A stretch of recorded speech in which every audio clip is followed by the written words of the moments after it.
La nostra richiesta che facciamo alla politica e al futuro presidente di questa regione è di adeguarsi a tutte le altre regioni italiane, specialmente dell'area industriale del nord Italia, che tutte hanno un piano regionale amianto. Questo l'appello dell'Associazione Fondazione Vittime dell'Amianto, Beppi Ferro, al futuro presidente della Regione Veneto. Tra gli obblighi della legge, datata 1992, quello per le regioni di mappatura dell'amianto tra siti produttivi e di lavorazione a quelli di smaltimento.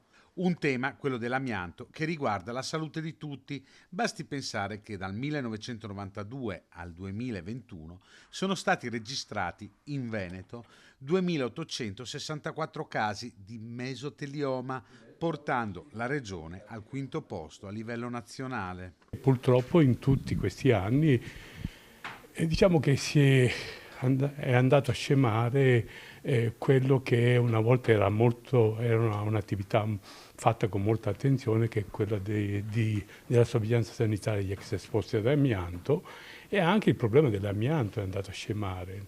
La fibra d'amianto può essere pericolosissima e avere conseguenze anche a decenni di distanza dall'inalazione.